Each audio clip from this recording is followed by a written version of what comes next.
हमने कुछ क्वेश्चनों का होमवर्क दिया था, एक बार उन सभी क्वेश्चनों का यहाँ पे डिस्कशन कर लेते हैं। तो इन सब का ड्यू बताना है हमें, basically degree of unsaturation calculate करते हैं।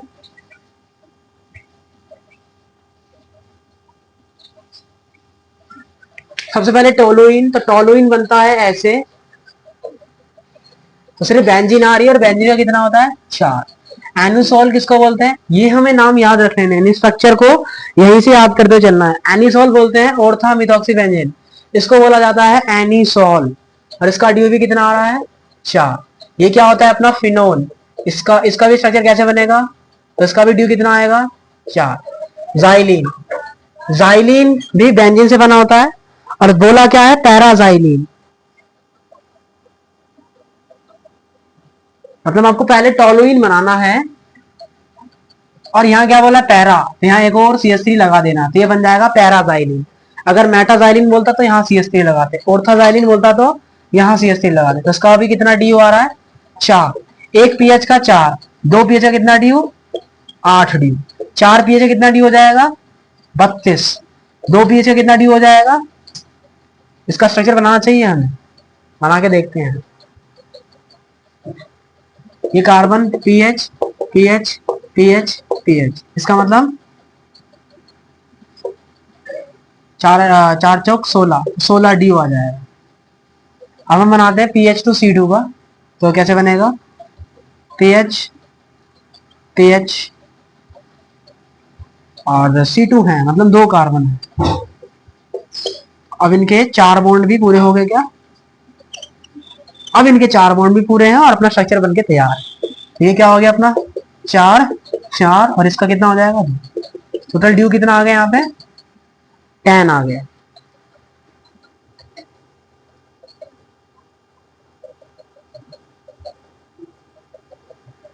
अब इसका स्ट्रक्चर बनाते हैं PH3CH का, C PH PH PH और H, कितने पीएच आ रहे हैं 3, तो कितना आ गया ड्यू इनका 12। इसका ड्यू बनाते हैं C2PH4, ये तो सेम ही हो गया ना, इसका ड्यू कितना आ जाएगा 10 आया था। इसका बनाते हैं, कोई अलग तो नहीं है, ये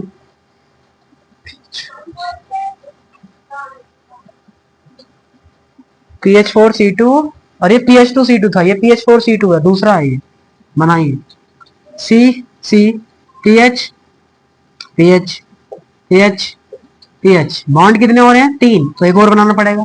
इन सब का 4 4 4 16 और एक इसका, मतलब इसका ड्यू कितना आ गया 17। इजी क्वेश्चन है सारे। इसको करते हैं, इनका स्ट्रक्चर बनाए बिना तो होगा ही नहीं, ऊपर वाले रफ कर सकते हैं हम।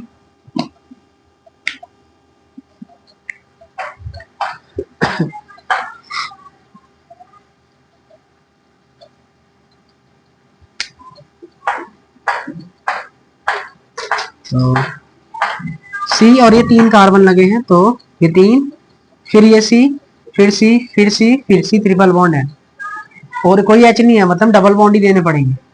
इधर देने पड़ेंगे कितने डबल बॉन्ड 3 डबल बॉन्ड, 1 2 3 4 इधर, लेकिन इधर पूरे नहीं हुए, तो इसका मतलब एक हटाइए, गड़बड़ तो नहीं है ना, ये क्या ब्रैकेट है कि कुछ और है, ये ब्रैकेट में है, अच्छा ये पूरा ही ब्रैकेट है, ये पूरा ब्रैकेट है, ठीक है जी। CH2CH3 का होल थ्राइस, मतलब इस वाले कार्बन पे ये चेन 3 बार लगी है, इसका मतलब ये है, ओके। इसके 4 बॉन्ड तो पूरे हो गए, इसके भी 4 हो गए, अब इसके भी 4 हो गए। अब बना लीजिए ड्यू, 2 2, तो ड्यू कितना आ गया 4, खत्म। अब इसका स्ट्रक्चर बनाते हैं, CHCPH इसका मतलब C, और यहाँ H, फिर C, उसके ऊपर PH, फिर C, फिर C, फिर ट्रिपल बॉन्ड N। अब यहाँ एक H लगा देंगे। अब 4 एनडी पूरे करिए, 1 2 3 1 2 3 1 2 3 4, मतलब यहाँ डबल बॉन्ड तो नहीं आएगा, इसको पूरा करना तो यहाँ डबल बॉन्ड देना पड़ेगा। 1 2 3 4 हो गए डबल बॉन्ड, ठीक है। अब 1 9 3 4 इसके भी पूरे हो गए, लेकिन इसके पूरे नहीं हो रहे हैं, इसका मतलब कहीं छूट गया कुछ।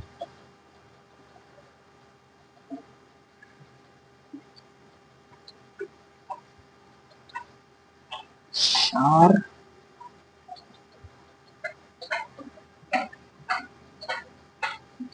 CH। अच्छा, 3 C है यहाँ पे, 3 C है, तो अब हो जाएगा पूरा। तो इसके 2 बॉन्ड बन रहे हैं, ये और तो इससे बनाएगा नहीं क्योंकि ये ऑलरेडी बना चुका है।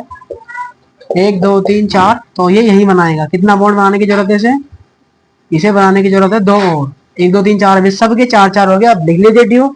2 1 2 4, 4 2 6, 2 8 और 1 9, तो इसका ड्यू कितना आ गया? डिग्री ऑफ अनसैचुरेशन आ गया इस कंपाउंड का 9। चलिए, तो ये वाला क्वेश्चन भी रफ। अब ये वाला आता है C3H6O।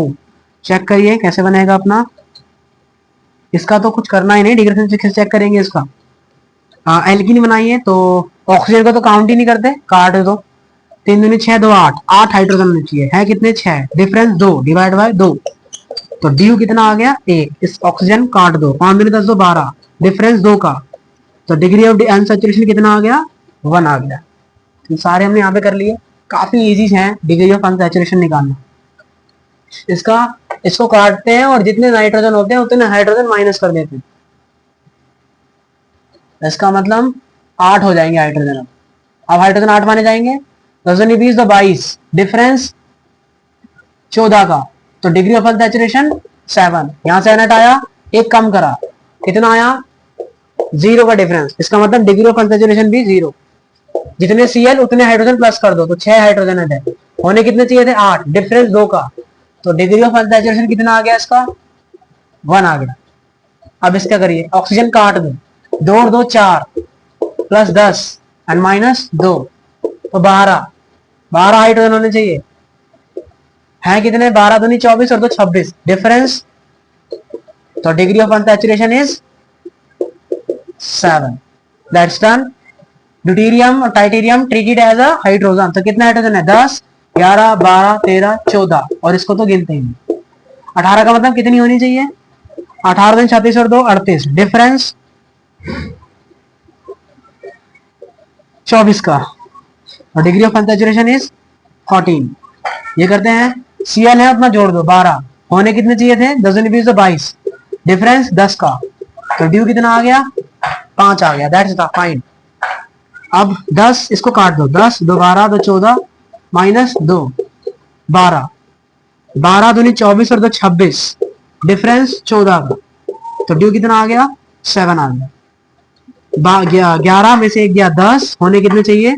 16, डिफरेंस 6 का, ड्यू कितना आ गया? 3 आ गया। इसको करते हैं, इसको काट दीजिए, 6 दूनी 12 तो 14, है कितने? 12, डिफरेंस कितने का? 2 का, ड्यू कितना आ गया? 1। तो इस तरीके से आपने सारे ड्यू निकलने वाले यहाँ पे क्वेश्चन कर लिए हैं। अब ये कुछ क्वेश्चंस हैं, ये नीचे वाले उनको करते हैं, सब इजी ही है।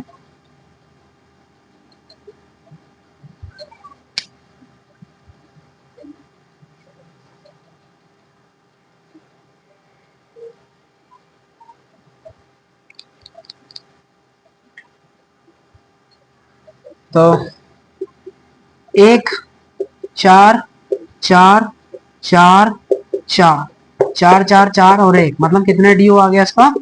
17। अब ये है कुछ इंटरेस्टिंग ड्यू। देखिए, एक तो मुझे साफ सीधा ये दिख रहा है, एक ये वाला दिख रहा है, एक ये दिख रहा है, एक नीचे वाला दिख रहा है, और एक ये दिख रहा है। अलग अलग बनाते हैं तो देखिए, अगर मैं ऐसा इसको बना दूं, इसका मतलब ये वाली बॉन्ड हटा दूं, ये वाली, तो यहाँ ये मुझे ऐसा दिखाई देगा। मैंने क्या करा? ये वाली बॉन्ड हटा दी,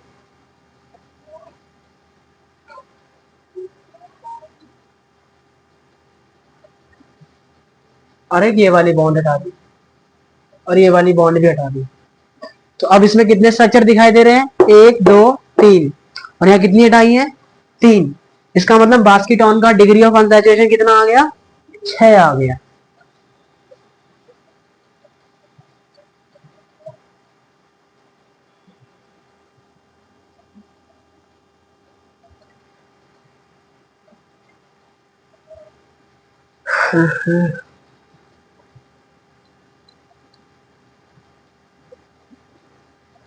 फिर एक ये वाला, एक अंदर वाला 2, एक ये वाले 3, एक ये 4 और एक 5, नॉर्मल 5 है, तो 6 गड़बड़ किया होगा कहीं हमने। हाँ, देखो अगर मैं ये वाली बॉन्ड को हटा देता हूं, और ये पूरी एक ही तो बॉन्ड है, इस वाली बॉन्ड को हटा दूं तो एक ड्यू मैंने हटा दिया। तो अब देखिए, अब इसका स्ट्रक्चर कैसा बनेगा, ऐसा बनेगा। तो इसका मतलब अब इस वाली बॉन्ड को हटाना पड़ेगा, तो ये पूरी बॉन्ड ही हटेगी। तो दो बॉन्ड मैंने हटा दिए। अब चेक करिए, ये एक है, ये दो है, और ये तीन है। तो इसका मतलब यहाँ पे ड्यू कितना आ गया, 5 आ गया। और इस वाले स्ट्रक्चर को क्या बोलते हैं, बास्केटॉन बोलते हैं। ये वाला स्ट्रक्चर क्या होता है, बास्केटॉन। ये क्या होता है अपना, चर्च चेन। और ये क्या होता है, विंडो इन। तो यहाँ कितने हैं, एक, दो, तीन, चार, और एक ये बड़ा वाला विंडो इन। तो विंडो इन का ड्यू कितना आ गया, यहाँ से 4 आ गया। और कौन सा, अरे बॉन्ड ही हटा दो ना डायरेक्ट। एक ये वाली बॉन्ड, एक ये वाली बॉन्ड, और फिर एक ये बचा। और बॉन्ड आने की जरूरत भी नहीं है। तो एक तो ये रहा साइक्लिक स्ट्रक्चर, एक ये रहा, एक ये रहा, और एक ये रहा। तो टोटल कितने आ गए, 4 आ गए। इसका बताइए, इसको बोलते हैं पेंगुइन। तो एक, दो और तीन, उसका ड्यू कितना आ गया, 3 आ गया। पेंगुइन स्ट्रक्चर बोला जाता है इसको, पेंगुइन की तरह है इसलिए। अब चर्चेन का बनाते हैं, तो ये हाउस एन का करते हैं सबसे पहले। तो साफ सीधा दिख रहा है, एक, दो, तीन, चार, पांच, और एक अंदर वाला 6। तो हाउस एन का ड्यू कितना आ गया, 6। साफ सीधा दिख रहा है, देखिए। एक, ये ऊपर छत है 2, ये साइड वाला है 3, ये नीचे वाला 4, ये 5, और अंदर वाला 6। एक अंदर से भी तो सरफेस जा रही है नीचे पीछे की तरफ, तो वो हो गया 6। ठीक है। तो हाउस एन में कितने आ गए, 6 आ गए। अब हमारा रह गया लास्ट चर्चेन वाला। चर्चेन में देखिए,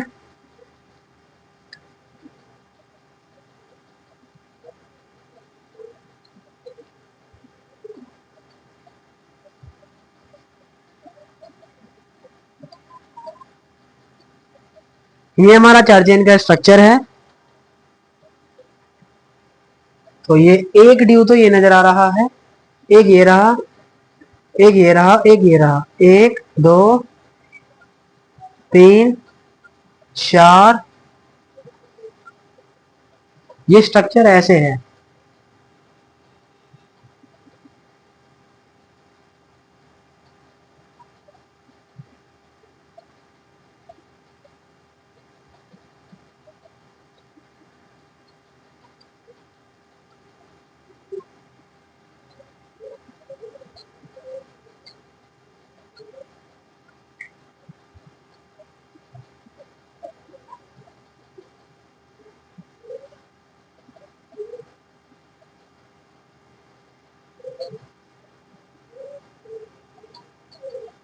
तो ये हमारा चर्चेन का स्ट्रक्चर है। अब यहाँ पे क्लियर दिखाई दे रहा होगा।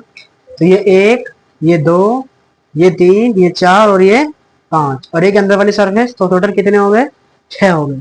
तो चर्चेन का भी ड्यू कितना आ गया, 6 आ गया। तो किसी भी स्ट्रक्चर को देख के ड्यू कैसे दिखाया जाता है, यहाँ पर हमने सीख लिया। और उसके बाद कुछ और स्ट्रक्चर हैं बीटीएस करके, उसमें भी हमें ड्यू बताना, तो उसमें भी हम ऐसे ही ड्यू बता सकते हैं। चलिए, कल हमने जनरल फॉर्मूले सीखे थे, जनरल फॉर्मूले कैसे बनाए जाते हैं, तो वो सारी कहानी हमने कल देख ली थी। तो अभी स्टार्टिंग करते हैं अपने आईयूपीएससी के टॉपिक की। और हम पढ़ने वाले हैं अब हम फंक्शनल ग्रुप के बारे में, कि फंक्शनल ग्रुप होते क्या हैं।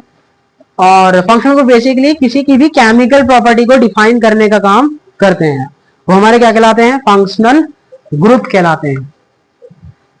फंक्शनल ग्रुप क्या कहलाते हैं हमारे, जो कि किसी भी केमिकल प्रॉपर्टी को डिफाइन करते हैं। तो कौन कौन से फंक्शनल ग्रुप होते हैं, सारे ही लिख देते हैं यहाँ पे। यहाँ एक रह गया C2CCN4 का स्ट्रक्चर। तो इसका बनाते हैं, ये कार्बन है, ये 2 कार्बन है,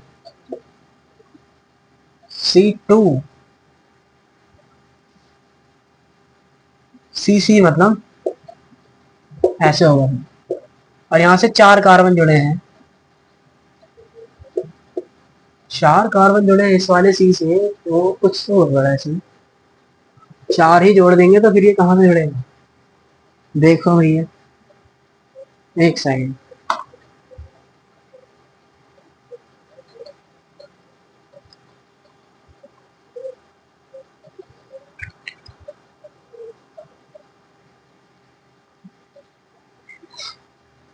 C2CN4 है, स्ट्रक्चर क्या है अपना C2CN4, इसका मतलब ये होगा, तो ये अपना C2CN4 का स्ट्रक्चर बन गया। ये होता है मतलब इसमें 2 ड्यू, इसमें भी 2, इसमें भी 2, इसमें भी 2 और इसमें 1, 2 2 4 2 6 2 8 और 1 9, तो टोटल ड्यू कितनी आ गई 9 आ गई। That's done. तो ये क्वेश्चन हमने कर लिया। सारे जितने भी ड्यू निकालने वाले क्वेश्चन थे और वे all question have been easily done. चलिए तो अपना आज का टॉपिक यहाँ पे स्टार्ट करते हैं और अब हम पढ़ने वाले हैं ड्यू के बारे में, सॉरी फंक्शनल ग्रुप के बारे में। तो फंक्शनल ग्रुप से ही स्टार्टिंग होती है आईयूपीएसी की भी। बेसिकली फंक्शनल ग्रुप का काम क्या है, जो किसी की भी केमिकल प्रॉपर्टी को डिफाइन करते हैं वो हमारे फंक्शनल ग्रुप की श्रेणी में आते हैं। तो कौन कौन से होते हैं, सबसे पहला आपका ये होता है, इसको बोलते हैं अपना COOH कार्बोक्सिलिक एसिड। दूसरा आता है आपका,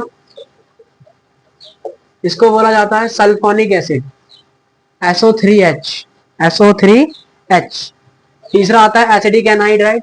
जब हम दो COH को आपस में लाते हैं तो वो क्या करते हैं, पानी निकाल देते हैं और बन जाता है अपना COOCO, इसी को बोला जाता है एसिडिक एनहाइड्राइड। चौथा है अपना ये मिथॉक्सी वाले ग्रुप होते हैं अपने, O की जगह एक बार X आ सकता है जिसको हम बोलते हैं एसिड हैलाइड, ये भी हमारा फंक्शनल ग्रुप है। X की जगह अपना क्या आ जाए, अगर नाइट्रोजन आ जाए तो इसको हम बोलते हैं एसिड एमाइड। फिर इसके बाद आता है ये जिसको हम बोलते हैं साइनाइड, ये भी अपना फंक्शनल ग्रुप है। इसके बाद अगर N पहले आ जाए C बाद में तब हमारा बनता है आइसोसाइनाइड। इसके बाद है अपना ये, इसको बोलते हैं अपना एल्डिहाइड और इसको बोला जाता है अपना कीटोन। CO अगर आए खाली तो उसको बोलते हैं कीटोन। उसके बाद है हमारा एल्कोहल, फिर है थायोल, OH को एल्कोहल बोलते हैं और SH को थायोल बोलते हैं। उसके बाद नाइट्रोजन आ जाए तो यहां पर आएगा आपका एमाइन, ये भी हमारा क्या है फंक्शनल ग्रुप है। उसके बाद क्या आ जाए आपके हैलाइड आ जाए, उसके बाद क्या आ जाए आपके O आ जाए, O के दोनों तरफ अगर कार्बन चेन दिख जाए तो हमारा ईथर कहलाता है। इसके बाद हमारा है ये, इस वाले ग्रुप को बोलते हैं इमाइड, ये भी हमारा क्या है फंक्शनल ग्रुप है। अगर नाइट्रोजन दिख जाए डबल बॉन्ड के साथ तो उसको बोलते हैं हम एजो। जो ईन होती है वो भी फंक्शनल ग्रुप में आती है, जो ट्रिपल बॉन्ड होता है वो भी अपना किस में आता है फंक्शनल ग्रुप में आता है। अगर खाली ऐसा आ जाए तो उसको बोलते हैं थायो ईथर। अगर NCO आ जाए तो क्या बोलते हैं उसको हम साइनेट, आइसोसाइनेट, इसको बोला जाता है आइसोसाइनेट। अगर NO2 आ जाए तो नाइट्रो बोलते हैं। अगर नाइट्रोसो भी होता है अपना, NO आ जाए तो नाइट्रोसो बोलते हैं। अगर O पहले आ जाए फिर N आए फिर O आए तो उसको नाइट्राइल बोलते हैं। और अगर C डबल बॉन्ड N के साथ OH जुड़ा है तो उसको बोलते हैं ऑक्साइन। टोटल ये हमारे सारे फंक्शनल ग्रुप हैं जिनका स्टडी हम इस पूरी ऑर्गेनिक केमिस्ट्री में करते हुए नजर आएंगे। तो ये सारे हमारे फंक्शनल ग्रुप होते हैं, आप इनको देख सकते हैं कि कौन कौन से फंक्शनल ग्रुप में आते हैं। कौन कौन आता है अपना, कार्बोक्सिलिक एसिड आता है, सल्फोनिक एसिड आता है, एसिडिक एनहाइड्राइड आता है, ये क्या है अपना ऑक्सी मिथॉक्सी वाले आते हैं, हैलाइड वाले आते हैं, इसको एसिड हैलाइड बोलते हैं, एमाइड वाले भी आते हैं, ये साइनाइड होता है, ये आइसोसाइनाइड होता है, ये एल्डिहाइड है, ये कीटोन है, याद नहीं करने, एक बार देख लेने खाली। ये अल्कोहल है, ये थायोल है, ये एमाइन है, ये हैलाइड है, ये ईथर है, ये इमाइड है, ये एजो है, ये ईन है, ये आइन है, ये थायो ईथर है, ये आइसोसाइनेट है, ये नाइट्रो है, ये नाइट्रोसो, ये नाइट्राइल और ये है अपना ऑक्साइन। तो इस तरीके से टोटल ये हमारे क्या है यहाँ पे हमारे फंक्शनल ग्रुप है जिनका हम यहाँ पर स्टडी करने वाले हैं। और इन्हीं से ही हमारा आईयूपीएससी में भी हमें रोल देखते हुए नजर आता है। आप चाहे तो इन्हें लिख भी सकते हैं।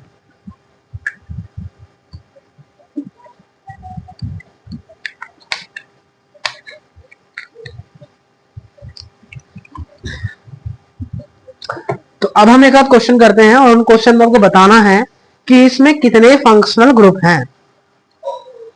उससे पहले आपको एक टेबल नोट्स में मिल जाएगी और वो टेबल आपको याद करनी है कि COH का अगर प्रीफिक्स के तौर पर यूज होता है, याद नहीं करनी, चलिए जब हम कल IUPAC करवाएंगे तो उसमें वो साथ के साथ याद हो जाएगी, कोई दिक्कत नहीं, नहीं देखना उसे। तो अब हमें कुछ क्वेश्चन दिए गए हैं और उन क्वेश्चन में आपको क्या करना है, ये बताना है कि उसमें कितने फंक्शनल ग्रुप हैं। एक आध क्वेश्चन करते हैं, बाकी फिर होमवर्क के लिए। तो करते हैं एक आध क्वेश्चन, बाकी होमवर्क के लिए।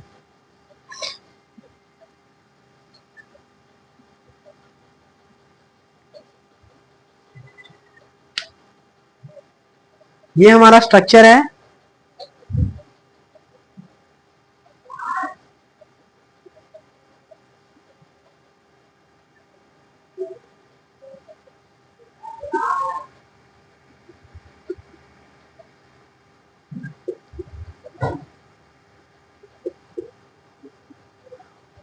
तो उसको बोलते हैं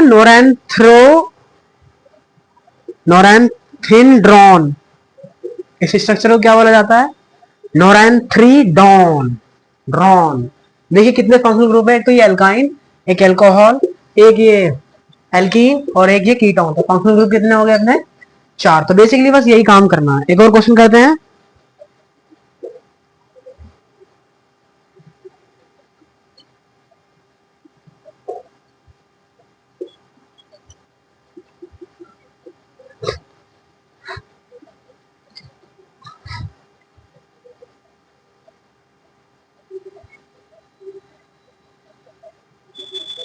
तो यहाँ कितने फंक्शनल ग्रुप है, तो एक तो ये अल्कोहल हो गया, एक ये अल्काइन हो गया, और ये अल्कोहल नहीं है, ये क्या है, फिनॉल। तो डिफरेंट ऑफ फंक्शनल ग्रुप कितने आ गए, 3 आ गए। जो डिफरेंट डिफरेंट है ना वही बताने हैं। तो इस तरीके से आपको जो भी क्वेश्चन होमवर्क में दिए गए हैं उनमें हमें जो भी फंक्शनल ग्रुप डिफरेंट है वो जो है क्या करने हैं, इंट्रोड्यूस करके बताने हैं। अब कल को एक होमवर्क दिया था जिसमें आपको बताना था कि कौन कौन होमोलॉगस सीरीज में आ रहा है और कौन कौन नहीं। तो कुछ कर लिए थे, कुछ नहीं किए थे, एक बार उनको देखते हैं।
तो ये टोटल इसमें हमें सबको बताना है कि कौन कौन से होमोलॉगस सीरीज में आ रहे हैं और कौन कौन से नहीं।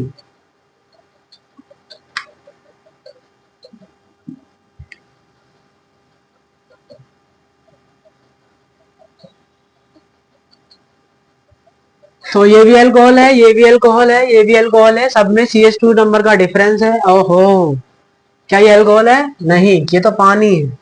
इसका मतलब functional group all are not same, मतलब ये होमोलॉगस सीरीज में नहीं आएंगे। 1 degree amide, 2 degree and 3 degree ये अलग अलग अमाइड है। इसका मतलब ये भी होमोलॉगस सीरीज में नहीं आएंगे।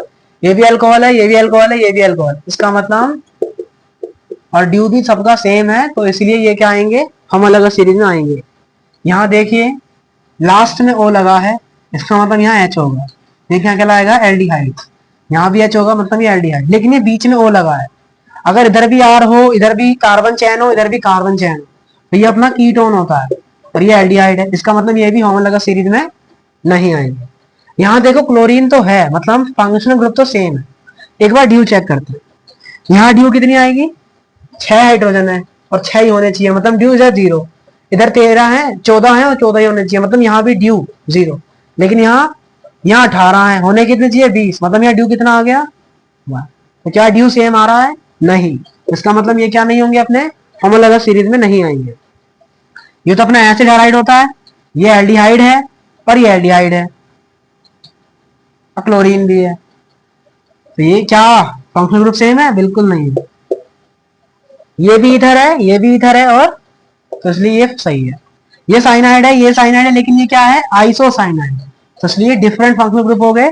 तो लास्ट वाली चैन को हम होमोलॉगस सीरीज में काउंट नहीं करें। इस तरीके से हमने जितना भी होमवर्क दिया था वो सबका यहाँ पे डिस्कशन हो गया है। अब आगे बढ़ते हैं और अपने आज के टॉपिक को स्टार्ट करते हैं। साधन ज्यादा नहीं, थोड़ा सा ही पढ़ेंगे।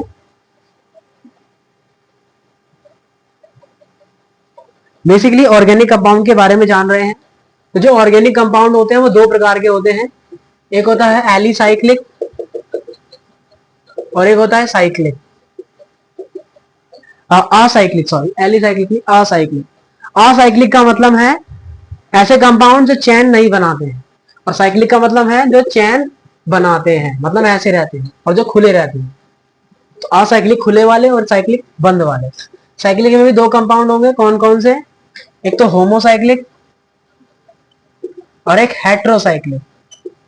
होमोसाइक्लिक वो होते हैं जब आपके कंपाउंड की जो भी चैन है उसमें सिर्फ कार्बन है, तो आपका होमोसाइक्लिक होगा।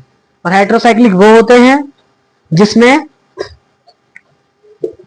कार्बन के अलावा अलग अलग एटम दिखाई दे, वो क्या कहलाते हैं, हमारे हेट्रोसाइक्लिक कहलाते हैं।